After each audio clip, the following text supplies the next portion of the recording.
welcome to round 4 of the Penrite ProMX Championship presented by AMX Superstores.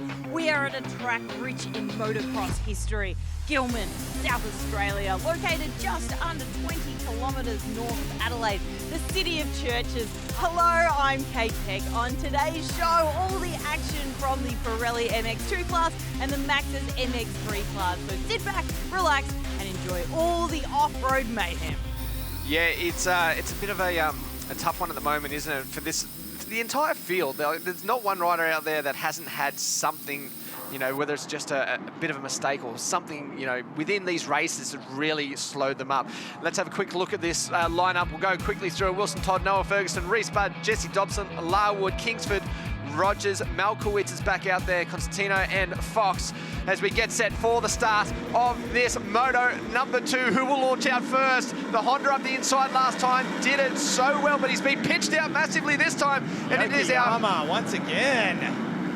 Oh, we've had a little bit of incident there on the outside. We'll try to pick up who that rider is, but Haruki Yokoyama on the Empire Kawasaki, once again with a fantastic start. He's been up the pointy end of the field in both of these starts, but he does not put a foot wrong in turn number 3. That was brilliant. Reese Budd back there in 2nd place. Ryder Kingsford in 3rd, and that looks to be Noah Ferguson in 4th place. Yeah, Ferguson didn't get the greatest of starts in the first moto. Certainly made up for this one. As we look at the 7-hole shot award, it goes to Haruki Yokoyama once again at the pointy end of this field on lap number 1, and he leads them over the back for the first time. I'm trying to look back on our list. 12th place to Todd. Wow. So he massively got pinched off. That is that's the concern with starting up the very inside. Yes, you do have a little bit of security that you're not going to get pushed wide, but if you don't make that jump, you have very little room to move. And unfortunate for him, he was pinched off early and now 6 and 12, so he's got a lot of work ahead of him. Right now, Reese Budd is the one that could potentially benefit the most out of this. And just as you say that, Reese Budd launches his way up into 1st place, but another very, very hard charger. Noah Ferguson knows how to do these early stages of the race exceptionally well, and I think I made comment earlier on about, oh, rider gone down, Jai Constantino. Yep. That's Haruki Yokoyama's teammate on the Empire Kawasaki. He looks like he's cleaned up a hay bale on the way through there. A rider with so much talent, he needs to try to regroup, because these early stages, when it goes pear-shaped, it means you've got so many riders you need to try to get past. Well, Wilson, Todd is wasting no time at all. 12th a minute ago. Sorry, that's not... Yeah, Todd in 6th place now. So he's moved up 6 places in that 1/2 a lap since we mentioned it. Not too long ago, he is trying to get his way around Ryder Kingsford at the moment on the 21 machine, just there to his inside. And that Honda certainly has the ponies underneath it to be able to make these passes pretty quick. Looks to the inside here. Expect to get squeezed off. Ooh, very close to that rear wheel. Yeah, that was close. You don't want to be risking going down again when you're already back that far. Yeah, no doubt with how hard he's charging at the moment, he's heading up towards the head of the pack. But I'm wondering if we've got footage of the first turn again, or there we see Jai Constantino just tagging that hay bale and going down the Honda replay there. I'm hoping that somewhere in the archives we've got footage of that first turn, because I'm almost certain that something happened to Wilson Todd in that first turn. Yep. Because from that side view, he jumped out equally as good as any of the Yamahas through the middle there. I didn't see from the side, Yokoyama obviously got the whole shot, so he came from a little bit more towards the middle, but something I think happened. Ferguson up to the inside, yes, and takes the lead. Reese Budd will try and push it here, try to take it back, but not quite close enough. So this is the excitement. I love watching Ferguson. He is so... He's loose, he's exciting, but at the same time, it's so much on the edge, and he will just continue to push it. So takes over the lead. We are set up for a good race right now, stretching it out straight away, but the problem comes a little bit later on as we take a quick look at the replay. Here's that look for you, Lee, of that start. All right, let's check it out as we see there Noah Ferguson. Inside. Now, up the inside, okay, so got squeezed out by... Who was that? Okay, Ferguson. just got, sent straight out the back. and that's put him mid-pack, and it's slowed down, and that is the risk that you can take as a rider on the far outside. Gets tangled up completely with the Penrite banners. As I was about to say, Danny, that's the risk of going up that inside. If you get a good start, great. If you don't, you can get shuffled out the back so hard. Yeah, a lot of spaces to move backwards from there. If you have a look at those places on the left there, Pirelli leaderboard, Todd has moved himself into 4th place, so he'll be starting to move towards these two up the front. They're about 2 seconds clear of Yokoyama, both of these guys in 1st and 2nd. There's the background. Wilson Todd is starting to put that pressure right there on Yokoyama. Kingsford there as well. So is the 34 machine of Rogers. Another good start. Liam Andrews, who had such a fantastic ride in Moto #1, he is also up there in 8th place at the moment. Dobson behind them. Now, Danny, I remember mentioning at the very early stages of lap 1 where we saw Reese Budd had the lead and we had Ferguson in 2nd place, and how exciting Ferguson is. If there's ever a rider that has the red mist in the goggles syndrome, it's Noah Ferguson. You can just see it. He's just eyes light up, and then all of a sudden he will go on a charge, and that's what we're seeing in these early stages here. There is Larwood in behind Rogers. I think it might have been just in front of these guys. So Larwood, another rider that's so fast. There is Dobson trying to blast around the outside, trying to find something on Andrews. As we had a look quickly at the leaderboard, on the our timing, Bailey Malkowitz is all the way back in 26th. So it's quite a difficult day for him, as we see Larwood makes that pass now on Rogers and sits in behind Ryder Kingsford. The rider Kingsford there, he's trying to put on just a little bit of size. He's still, you look at him and you see a small kid, you know, he's up there against some fully grown men, you would say here, and he does such an exceptionally good job. Power to weight ratio is fantastic for him, of course, being so light, but he's going to come under siege in a second from Alex Larwood, who's got a few places to make up if he wants to come through the pack. Get up towards that top 2 that he really needs to be. Wilson Todd, I think it's only a matter of time before we see him up trying to battle for the race lead. How long can Noah Ferguson hold on to this leading position? Larwood behind Kingsford. There is just the top of the screen. I quickly saw Todd was trying to get around the outside of Yokoyama, but again, in the back of shot, Yokoyama still holds that position. You see Rogers on the 34 machine right there, trying to stay in touch with Larwood. Here is that battle we spoke of between Wilson Todd and the Japanese rider of Haruki Yokoyama. Yokoyama up the inside, another very small rider, especially compared to Wilson Todd. Such long legs on Todd, able to throw that bike around. As we see him blast through that corner. Looking to the outside here. Can he slingshot his way around the outside? Great line. Beautiful pass. But you just need to be careful in situations like that. If Haruki Yokoyama had popped out of that line into the outside, it's so easy to come together, tag bars. Both riders are on the ground. But in that time, in that headspace, you don't think about that. You just think, I got the pass made here. Fox gear looking quite good on him as he makes his way around into this right-hand turn. He's a little bit further back than I was expecting. I was thinking he'd be up here challenging out for top 5 positions. Is certainly a track that he should be able to, you know, perform quite well on this sort of surface. So not sure exactly what's going on there. Maybe a bad start has put him back just a little bit further than he wanted. Jesse Dobson has made that pass though. He's got himself up one more and trying to get past the Kawasaki rider. Well, sorry, he is past the about to pass the Kawasaki rider. Yeah, I think Dylan Wills is a case of this potentially is not his favourite surface. I think he tends to prefer that hard pack stuff. Like we mentioned before, a lot of the tracks coming up will be a lot more suited to him for sure. Let's quickly go down to Kate. I've got Jack, Noah Ferguson's mechanic. Tell us about his performance out there, because he's recently come back from a bit of an injury. Yeah, he's doing pretty well. He had his collarbone redone just after Albury, so he just got back on the bike this week. So this weekend's about staying inside the top 3 and finishing all the motos where he starts them and making sure he pushes the whole way pretty much. And no mistakes, that's what really we're aiming for. And his hunger, let's talk about his hunger. Yeah, well, he really wants it. He hasn't had the most ideal year in a few setbacks, so he's really pushing to get some good results. Great, thanks Jack. Thank you. So Noah Ferguson's lead is cut down to under a second, just 0.9 back to Wilson Todd on the Honda HRC factory racing machine. Reese Budd back in third place, 2.2 seconds further back. The hard charge that needs to come from Alex Larwood on the Yamaha is 3.8 seconds further back from his Yamaha teammate, Reese Budd. So it's a bit of, as you mentioned, a Yamaha freight train with Budd, Larwood, Kingsford in those third, fourth and fifth positions, and continuing to have a good day. Haruki Yokoyama on the Empire Kawasaki back there in sixth.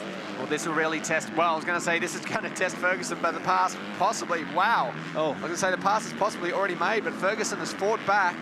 So this is the test right now for Ferguson. Can he maintain this speed? No, he can't.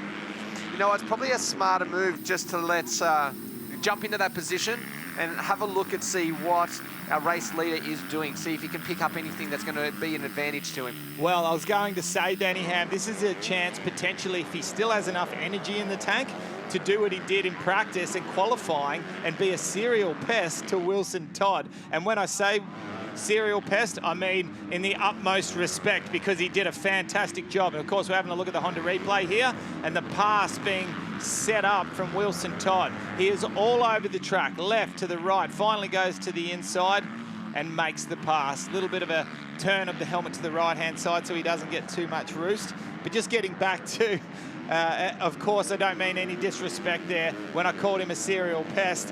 What I mean is that's what you have to do if you want to drag yourself along at a faster pace. You latch on to someone like Wilson Todd. That's what he's trying to do at the moment. Yeah, no, that when the pass was first made, I doubted that was going to happen. But right now, that these last couple of turns, he's certainly picked it back up and looking much better as we look back just a little bit further to Dobson still trying to work his way past the Kawasaki rider of Yokoyama just there in front of him. I was going to bring up also with Ferguson that he does have Budd and Larwood not far behind him as well. So that second place certainly isn't decided just yet. But if Ferguson can manage to use that toe, like you said, and jump onto the back wheel and continue that pace, there is a good chance that he will be able to maintain that position there in second. Right here, number 276 has managed to get himself some banners caught up there in the back wheel. Now, it looks like it's mainly on the sprocket side, as it always seems to happen, is on the right-hand side with your disc brake, and when it does, heats up your brake, locks up, and you are done. So let's hope he can at least keep circulating, but there's nothing more disconcerting as a rider, because you know something's wrong, you just can't see what the heck's going on. Well, I think that was our rider off the start that you saw right in the banners out of the first turn, so he's managed to keep it going for 10 minutes, 15 minutes, or whatever it is so far, so hopefully it makes it all the way through to the end. Roger's still up there with a good ride on the 34 machine. He sits back there in 8th place behind Dobson as he still continues to work on the Kawasaki rider. And it's interesting to note that I could almost see it on the track, but I scanned my head across to our lap scoring on the other side, and sure enough, Wilson Todd and Alex Larwood, the only riders down in the 206. And in fact, it was Larwood with a 206 set .761 to a 206.762. Yeah. So the smallest of margins between those two. That's where the battle's going to heat up soon between second, third, and fourth. Ferguson, Budd, and Larwood, as we see Rogers now able to make his way around the Kawasaki, but Yokoyama doesn't want to give it up. Dobson just a moment ago got the pass made as well. So Yokoyama has moved back a couple of positions, but still, this is his best round that we've seen out of him so far. As we scan around the track to see where the rest of our riders are, and here they are. Ferguson perfectly in shot right there with Budd, and then Larwood, freight train right in behind him.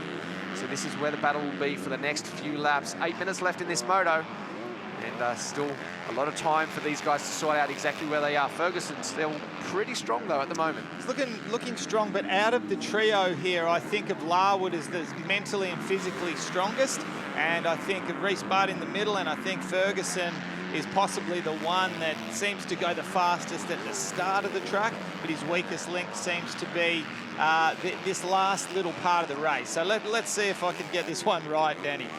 Larwood certainly seems to. That was a beautiful pass set up and made on his teammate Reese Budd, and just like that, there you go up the inside. What's he going to try? Is it looking for a sneaky? No, I don't think he's got enough left in the tank at the moment. Yeah, it certainly looks like he could be a little bit drained right now, but nothing taken away from him. It's been an exceptional ride for him in this race to be running up there. Here comes Bud up the inside. Larwood was good.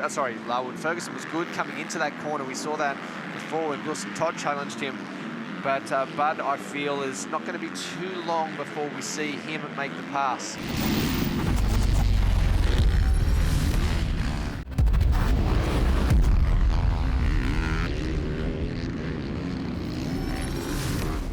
And Danny, we've seen Alex Larwood has just taken out 1.2 seconds from our race leader. So if things continue like that, we will see. What have we got here? We've got one of the factory Yamaha team riders down. Is that Larwood? Or that's Larwood. That is Larwood, the local hometown hero. He's got a bike issue. What has happened here? It is Larwood, yeah. Devastating news for not only for his hometown here, but for the championship. He was right there. He is devastated. He is rattled. This could not have come at a worse time.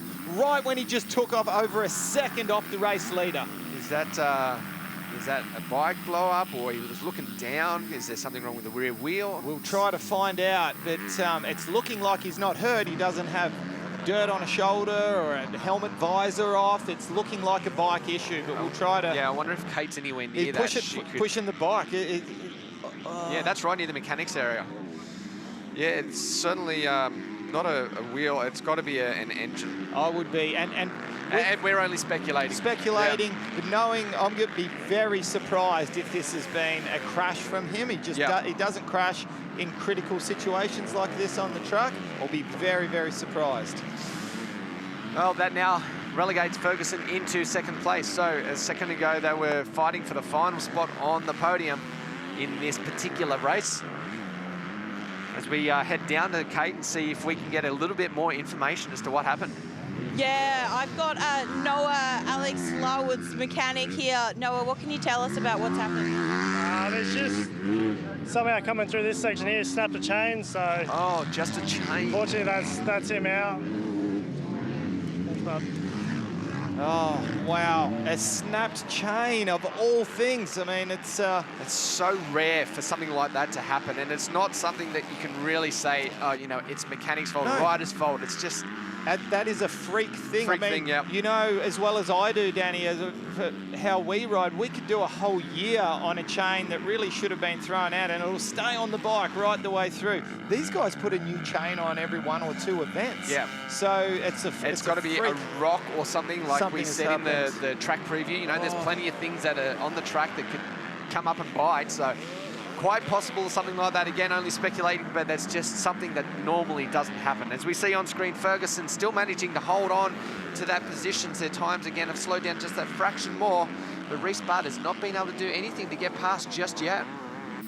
He's trying to set up a pass here, and he's heading towards the outside, which goes back, swings to the inside, and makes a beautiful pass there and takes up all of the track. Not rude in the slightest. A very well executed pass as we get to the latter stages of the race here. Now, you and I both know Noah Ferguson must be a little bit gassed. He does not let people just pass him without remounting some kind of a challenge. So if he has got anything left in the tank, he will try. It's almost his mantra, his philosophy that if you're going to pass me, expect to see some kind of gas plastics up the inside rubbing your bike in the next corner.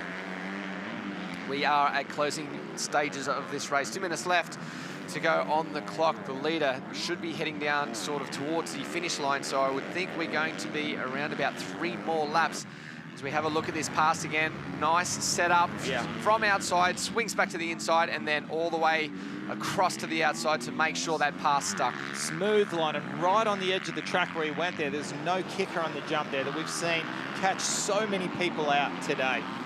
So as we sit, 1 minute 44 seconds to go in the Pirelli MX2 Moto 2. And Wilson Todd has been unstoppable. The Honda HRC rider with an interval of nearly 20 seconds over Reece Budd. Ferguson hasn't given up just yet, though. So took a big deep breath and he's remounted. Yeah, sometimes that pressure being taken off you from the rider behind you, it's enough. Sometimes it's enough just to get regrouped and then mount another challenge. But can he do it? It will be tough. no doubt about that, but this is for second place, so there's plenty on the line for him. Yeah, and also let's keep in mind for Reese Budd, we've got a very solid second place overall that he's staring down the barrel of, with Alex Larwood out with the DNF with this particular race. And just try and have a bit of a look here. Noah Ferguson finished 8th after a bit of a mishap in Moto 1. So very, very consistently good ride here for Bud. He won't, even though he can lose this spot and still end up second overall on the day, he'll want to continue in this position here. It's extra points taking into the championship, and just looking at it at the moment, he strongly moves into second place in the championship now with the devastating result that we're seeing from Alex Larwood in his hometown race. Ferguson's still there though. He can see him feel the roost of that bike there in front of him, so he has not given up just yet.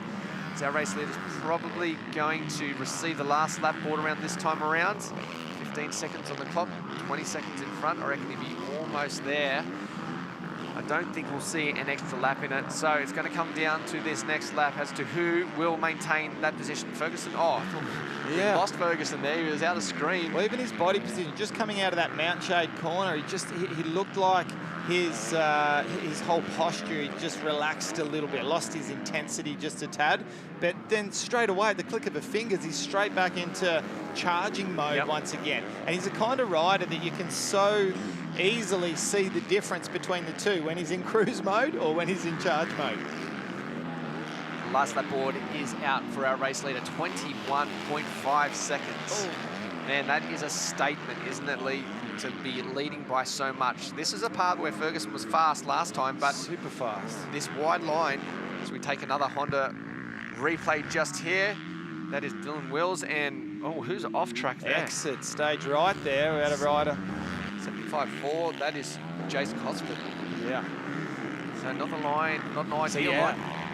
Let's get back to this battle between Reese Budd and Noah Ferguson, who I believe Noah's just kind of gone, right, I'm gassed, I'm done, but I'm just going to take 3 or 4 big, deep breaths and see if I can somehow muster up some kind of energy to finish this race off. Got 1 lap left. Let's see what I've got left in the tank. Wilson Todd on the Honda HRC machine, number 20 with the red plate. Not only does he have 20 on the plate, he has 20 seconds on his competitors. Fantastic ride all day long by Todd. This is exactly the statement that he wanted to do after not grabbing the win at round 3. Comes back and answers it right here at round 4, and this is a big statement for the rest of the championship. The Honda rider is going to be a force to be reckoned with. You're really going to have to bring your top level game if you want to run up there and contend for this championship. Todd, that Honda looks so good underneath him. He's making this track look relatively smooth at the moment. This is his forte, though. He loves these kind of conditions, but I guess there's not really too many conditions that he doesn't love, as Reese Budd looks to have weathered the storm, mainly, I think, with these last few corners to go. He seems to have just that little bit of a gap there. That's a good little battle, too, between Ferguson and Dobson and Kingsford. Yeah, Dobson putting in a nice little charge here, trying to salvage some kind of points out of the day after a not-so-spectacular Moto 1. He's back there in 5th place, so a top 5, not too bad, relegating Yokoyama back there, so checkered flag. Yeah, checkered flag is out, and our race winner has come across the line already. Wilson Todd with a great Moto number 2 win. As we see, look at this battle right to the line for 2nd place. That was spectacular. So close. Great little battle there. We said Ferguson might die. Yeah. That was an exceptional effort. That was great. To push it all the way to the very end like that, well done. That was a big effort. And to ride with that kind of intensity for the first half of the race, and you could almost see there's moments where he says to himself, I can't sustain this kind of effort, and then come back, he bounces back again. So this is great. Reese Budd looks a bit emotional there with Dad. Must be over the moon. A fantastic job there in 2nd place. Wilson Todd, the man of the moment. The Honda HRC rider has been unstoppable so far in the series, and he has basically not dropped a moto so far. Let's take a quick look at the Pirelli results. MX2 Moto 2. Wilson Todd with another win under his belt on the Honda machine. Reese Budd from Noah Ferguson, Ryder Kingsford, and Jesse Dobson rounding out the top 5. Yokoyama manages to hold on for 6th and his best round so far. Liam Andrews with another great result. Blake Fox also with a really good one. Dylan Wills and Jace Cosford. In P3, Noah Ferguson on the gas. Noah, what a ride. You look pretty gassed at the end. Yeah, for sure.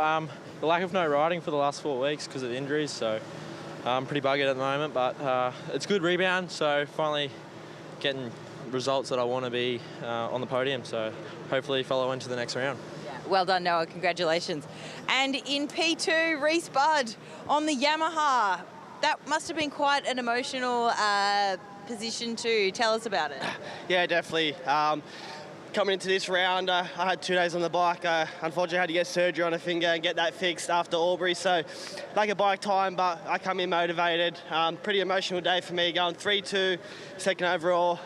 You know, couldn't be any happier. I got my mum, dad, my girlfriend here. So, super happy to have them witness this and, you know, just keep the ball rolling now. Congratulations. Thank you. And in P1, it's Mr. Consistent, but I tell you what, that was quite the ride, quite the chase. Wilson Todd from HRC, well done. Yeah, thank you. Pretty good day, I think. So, made hard on myself on the start and nearly looped it down the start straight, had to hit the brakes. But I came through and, you know, I thought number 5 was on me. So, like in the mid part of that race, I was really on it because I couldn't see him, but I thought he was there, so I was on the gas. But, yeah, just got to give it up to Terra Firma Honda Racing. Give me the best bike out there. Congratulations, well done. Thank you. As we just take a look down the start, I see Williams is right there up the inside. Alsop also to the inside, about 4 out from now. I can't pick up where Minier is sitting on the start gate, but if he rides anything like he did that last race, he is certainly in with a good chance of collecting himself another win. There he is, actually right next to Williams on the 66 machine.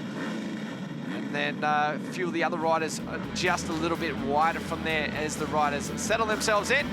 Get ready for this start. So Mather and Campbell Williams and Caden Minter are the 3 big hitters in those first 3 positions there. We'll try to pick up where the number 22 machine is. There he is, right next to Byron Dennis, because he's been rocketing out of the gate, getting some good starts. So it is go time, it's get nervous time. We're just about time for the drop of the gate here for the Maxxis Tyres MX3 Moto number 2. Launching out quickly. Oh, big crash at big back. tag and gone down. There's 2 or 3 riders that have gone down. Howell in amongst that. Looked like it came from around about that part of the starting gate. But a clean start. That looks like Caden Minter has jumped out at the head of the pack.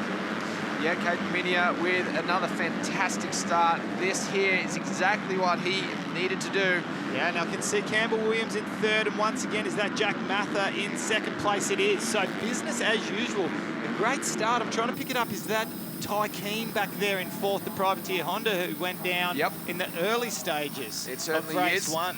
Fitzpatrick back there in behind them as well. So, Matrix Whole Shot Award goes to Caden Minter on the 66 machine.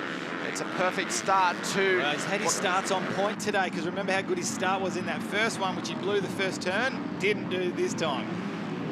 There is Keane around the outside of Williams, looking for some kind of slingshot around here. It's a long way, but it's going to make it work. It's a beautiful move. Yes. Now, Williams to the outside. Can he make it work? No, he slingshots back around. So it's funny, those 2 lines, they come together. It's a great part of the track because it gives options, and both options are good. Now, Campbell Williams, this is the problem that he had in Moto number 1 when he got passed by Jack Mather, reeled him back in, tagged the back wheel and went down. Does he need to be a little bit more patient here? Oh, and front wheel gone. Wow. There goes, another rider just off track there, just collecting the back wheel of Williams. So this is going to certainly hurt the championship right now. It's going to be a big effort he needs to put in to make sure he gets back up there and collects as many points as he can. As we see our race leader knocking down another lap, starting to stretch that lead out. 1.3 seconds at the moment, only over Mather, so he is still there in contention. As we take another look at this Honda replay, look to the rider on the inside of Keane. And yeah, just simply took the line away. Yeah, nowhere to go. Both lines came together, and the Yamaha just clipped that back tyre going through, and You know, sometimes it's a case of when you're trying to protect your points lead and you go into protection mode, you're carrying a bit of an injury, and sometimes these things happen when you're not just completely focused on, right, my job is to go win races. Sometimes these things can happen to you, but we're finding a rider up near the pointy end of the field, and it happens to be, in effect, he's not a factory Honda rider, but he rides for the Ride Red program, Ty Keane, having certainly his standout performance of the series so far. He looked strong in the first race as well, is that of Keane. And these boys aren't letting Minter get away just at the moment. It has stretched out just a little bit to 2.2 seconds. But yeah, they're still well within contention of running up there. Another rider off the track, that is Brock Flynn. Just a little bounce out there. He sits behind Alsop there on the 42 machine, and you can see on screen. And for those of you that didn't get to catch some of our live streaming earlier on in the day, just a little bit of a heads up, a bit of information about Brock Flynn. We're very lucky to be seeing him out there on screen at the moment, racing, almost tagging the back wheel there of Jed Alsop, as during qualifying he went out and had a bike issue on the very first lap of practice, and I saw him doing basically a 1 kilometre sprint as fast as he could back to his mechanic to try to get a practice bike up and running, and he literally only squeezed 1 lap in to be able to qualify for racing and what we see him out here today. So fantastic job, but it would have been nervous times for him, the young Western Australian who bases himself out of Queensland now.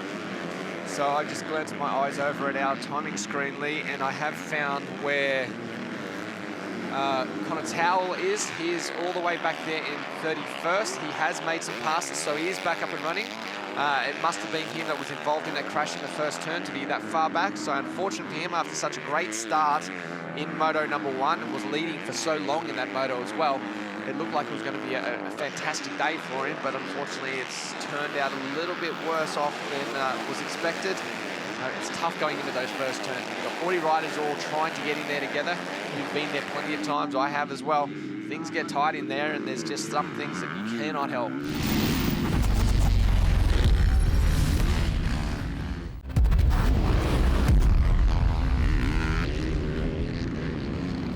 Beautiful form through that Michelin left-handed turn from Caden Minter.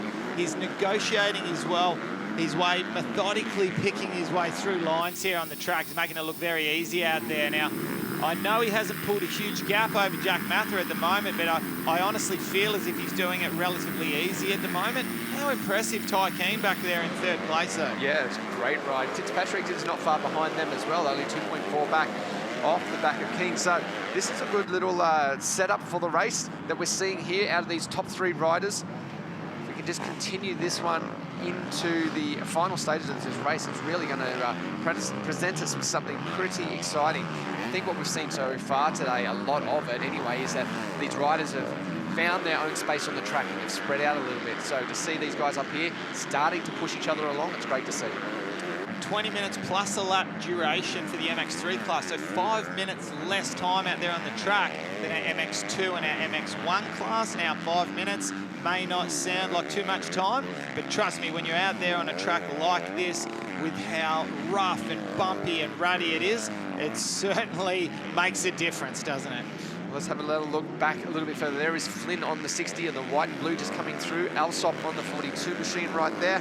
He's our next rider back, and it's a long way back behind them to actually Kobe Hantis on the Yamaha there in the red riding gear.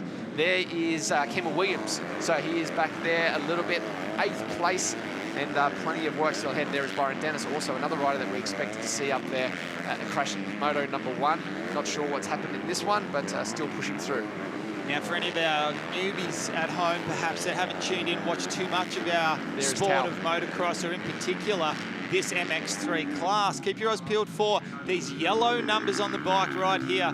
That is our junior riders, our 14-year-old and 15-year-old young guns who haven't even turned senior yet. However, in this latest formation or class that we have in the outdoor championships, it allows these 2 older years of juniors to race against the 2 youngest age groups of seniors, the 16 and 17-year-olds. So such a fantastic new innovation, this MX3 class. And likewise, we look at the head of the pack, Caden Minter, not only does he have yellow numbers on his bike, he's got 2 years of juniors left. So that goes a long way to explain to you guys how much of a superstar we've got on our hands at the head of the pack. Well, he did the fastest lap for the race, that last lap around at 2:09.5, so he has picked up the pace, and that's why you see that interval has stretched out to 4 seconds, 3.7 now, so a little bit clawed back by Mather in that last little bit, and that's possibly because of the pressure that's starting to be applied by Keen in behind them. They need to get going if they want to catch up to our leader, and certainly Mather needs to keep that pace going if he's going to stay in front of Keen. And just keeping our eyes peeled on what will determine, I guess, the overall championship points chase. And Campbell Williams come from well outside the top 10 after that crash to now be up to 7th place. And depending on how far he can come up through the field will determine, A, whether he gets to keep that red plate going into the next round, or he could potentially, if he comes up far enough through the field, he could continue to keep himself a nice handy little points gap. Mather managing to hold that very slim lead over Tiny Keen on the 38 machine. There is Campbell Williams, who we just spoke about. He is the championship leader, but not a great round for him, you could say here. A little crash in moto number 1, then again that assisted crash in moto number 2, as we saw just a little bit earlier. He sits there in 7th place. Well, Danny, if positions stay exactly how they are, Campbell Williams will continue to hold on to the championship points lead by 3 points over Caden Minter. So talk about a change of positioning in one day. I don't think, we've still got enough time, I don't think Campbell Williams will stay in 7th place. I presume he will still keep charging his way through the pack a little bit, but either way, that is a huge chunk of points that Caden Minter has taken out of Campbell Williams in one day. Well, Williams is in 7th there, but he is 11 seconds back from 6th, so we may see that this is the final spot that he gets. He is going to continue to push on to see how far up he can get, but it's not going to be an easy task at all, as we see our race leader just bouncing his way through those rollers, which are becoming exceptionally hard to get through.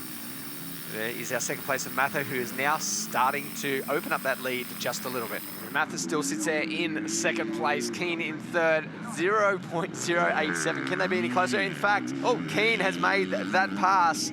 So Mather has moved back one, and right on the back wheel now is Fitzpatrick as well. So is Mather starting to feel the effects of all that pressure and all this hard riding on this track. It's starting to get very, very choppy at the moment. Will he fall into the grips of Fitzpatrick as well? And also just noticed on the leaderboard back here, Campbell Williams dropped another position back to 11th. Now, I don't know if he's been passed by Jake Cannon or he's had another issue on the track where he's made a mistake, but that'll put him at 160 points, tied with Caden Minter at the moment. So we could have dual red plates going into the next round if positions remain the same. But Caden Minter continues to lead. 6 minutes left on the clock and a 5.5 second gap back to an incredibly well-riding Ty Keen on the Ride Red Honda machine. Riley Fitzpatrick on screen, quick look over his shoulder. Keep looking forwards, buddy. You're doing an exceptional job right here. You're closing in on that next place. One more and you'll get up on there on that 3rd place podium spot. So you really need to keep moving forwards. But a great ride by Fitzpatrick to be up there, pushing through. I think he had a good result in moto number 1 as well. As we see them up and over this tabletop, and these guys have fallen off the back of Tyne Keen. Interesting to note, Danny, just to point out, particularly for the junior riders that are used to racing around a 15-minute duration. Well, guess what? We've got 5 minutes to go on 20-plus a lap race. We've just reached the 15-minute mark. So for those riders that aren't used to racing this length of time out there on the track, this is where it becomes incredibly hard, and all of a sudden they're well out of their comfort zone on a track that they're not used to riding. Yeah, it's certainly a tough track at the moment. We are really starting to see those choppy bumps come into play. Just look at the back wheel there. Is that... Just trying to see whether there's anything wrong with him, whether it could be a bike issue that's... You know, he was up there running a great pace for so long. It's kind of uncharacteristic for him just to drop back as quickly as he has. Yeah, and he's a rider that I don't expect to sort of fade at that level. You know, he's a top-level rider who trains exceptionally hard out of Queensland, and seen him over the years. It's rather surprising to see him drop back like that. So let's quickly head down to Kate. I've just got Craig here, Campbell Williams mechanic. got the back of him anyway. Craig, talk us through Campbell's headspace right now, because he's not used to being this far back. No, we've had an injury coming into it. 2 crashes, early crash, first lap didn't help, and then a simple crash halfway through the moto. But yeah, it is what it is, and we just got to move forward and get our maximum points we can now. Thanks, Craig. Yes, very true words. I mean, everyone has their good days and they have their bad days, and I believe, as Ricky Carmichael has said many times before in a championship points chase, and if anyone is going to know about it, it's certainly the GOAT himself, that you win your championships on your bad days, not your good days. It's everyone's going to have their day where they go and they get 1-1 and maximum points, and everything feels like it comes so easy to you, but it's those bad days when it feels like nothing you do, you know, ends up being good. Everything you touch, you know, turns bad. And it's those days, if you can somehow leave and just go, what just happened, but you still take away a half-decent haul of points, they're the days that can sometimes determine your championship. And, you know, hopefully you don't have too many of those days, because they are testing for even the strongest-minded athletes. Yep. Moments ago, we saw on screen Brock Flynn having a little bit of an issue, quite a big mistake, 3 or so mistakes in a row out of a couple of corners, so that allowed Jet Alsop to be right onto the back wheel. It almost looked like that Alsop was going to get that pass made, but I think he also made a small mistake. So it's showing at this part of the race and the way that the track is shaping up that mistakes are coming into it quite considerably, and it's no surprise with just how choppy the track is becoming. Danny, can I just bring to your attention that Ty Keane is 2.2 seconds behind Caden Minter. Can I first of all ask how that happened, and have you noticed something that I didn't? Because where has Ty Keane come from? Let's just have a quick little look here and scan over recent laps. We've had a 210 from Ty Keane last lap around to a 211. So he's just been creeping up, and we just haven't been on top of that. We've got 2 minutes on the clock, and it's stretched out to 3.1 seconds now. But this is a career ride for Ty Keane. I mean, we spoke a little bit about it in the first half of the race. Yeah, great ride, best for the season so far. This is impressive. Yeah, he's kept that momentum going as he's made those passes and continues to move forwards. And I think I did see it at 4 seconds, and I was thinking maybe there might be something in this, but I did look away from that for just a little bit. But he's got that pace going at the moment. He's got that momentum, that strength. Minter may have got into some lap riders. That's why we saw that drop drastically. Yeah. But 4.1 now, so maybe that's all it was. Might have been a little mistake. Might have been a little mistake. Certainly to look up and see 2.2 took me by surprise. 2.2, you know, you can blink and all of a sudden it's 1 second, and you know what 1 second looks like on the track. Anything can happen. So I just, took me by surprise there. But what a fantastic ride for Ty Keane, and let's hope he can keep it. He's having a look over his right shoulder. He's almost checking himself. Am I really in this position at the moment? This is really quite cool. However, I think he should, as he exits that auto light section up and over that tabletop where they stay to the far right-hand side just to keep away from those bumps. He is still within striking range as we approach just 39 seconds to go. There is Flynn, Alsop, and then it looks like that Fitzpatrick has had more of a mistake. He is back there behind them as well. So these final positions aren't sorted just yet. Fitzpatrick was certainly up there. I feel like he's dropped back just a little bit from where he was. Yeah, 2:23 was his last lap around, so that's quite a considerable amount off. So there's got to be a small mistake that's been thrown into it somewhere around the track on that last lap. Caden Minter responded with a 210.9 to a 212 from Ty Keane. So stretch that lead back out again to something a little bit more to what I think would reflect this race and how it's gone so far. Almost 5 seconds, 4.8. The current gap between first and second place, and then a further 15 seconds back to Jack Mather. A beautiful pass there from Jet Alsop up the inside of Brock Flynn. So a great little scrap there for the minor placings. And a change of position there as we're well and truly into the latter stages of this race here. Lap 10 of 11. That was well thought out past that one. He set it up nice and early. He's been on the outside of him quite a few times going into that corner. He saw, have a look, just drifting out wide, watches for that opening, sees it, and then just launches into it. Great pass. Great move for the young factory KTM supported rider there, number 42. Once again, yellow numbers, showing that he is a junior there. It's great to see these guys out doing so well. Fantastic opportunity for the juniors of our country to not all of a sudden just have our week-long National Junior Motocross Championships as our marquee race, our one event for the year. And all of a sudden, this opportunity here surpasses those National Juniors without a doubt. So great job to these riders out here.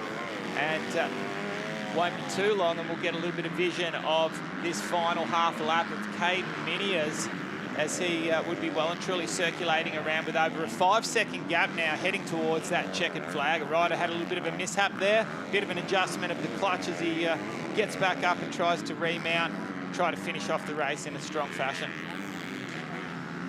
Yeah, as you said, 5.3 seconds. That is a comfortable lead when you're coming up to get that last lap board, which Minter will be doing as, or he actually has, as he's gone across the line already. Now, something interesting that's just happened, we've had a change of position from Campbell Williams up to 10th place. So once the points change around a bit, I believe that will give him a standalone red plate. So even though riders is on complete opposite parts of the track, one in first place and the other in 10th place, it really is quite critical. And the changing of momentum and confidence going into this next round. We've had a few riders, I believe it was Regan Duffy, that said, you know, that red plate, she's heavy. And whoever's wearing it has that added pressure of expectation. But I tell you, a rider that wouldn't really mind running that red plate at all, I don't think it would be too heavy for him, would be Caden Minter. He enjoys that kind of pressure, walks around with a little bit of a strut. He's got the confidence going on for a young 14-year-old. He's making his way towards the checkered flag here now. So if positions remain the same and Campbell Williams can stay back there in 10th place and not lose another spot back to Kobe Hantis, he will keep that red plate all to himself and not have to share it with this young superstar from Western Australia. Caden Minter, this has been an unstoppable day for him. He's done everything right from the moment that gate has dropped, both times positioning himself into a position that certainly has given him the opportunity to win the race. He has made it work for him and now sits ready to take Moto #2 win. A perfect day for him, picking up some valuable, extremely valuable points in that championship. Having a sneaky little look over to the right-hand side just to see where everyone's positioned at the moment. A 6.6 second gap over Ty Keane. Nice little whip there for the fans over the far right-hand side of the track as he makes his way towards the finish line, and he will take the checkered flag. No legger there for the young Western Australian, and double victory, maximum points for the day here at round 4 of the championships at Gillman. The MX3 Moto 2 brought to you by Maxxis, and what a stoked young lad we'll have there. Great ride, perfect day. Can't ask for much more than that.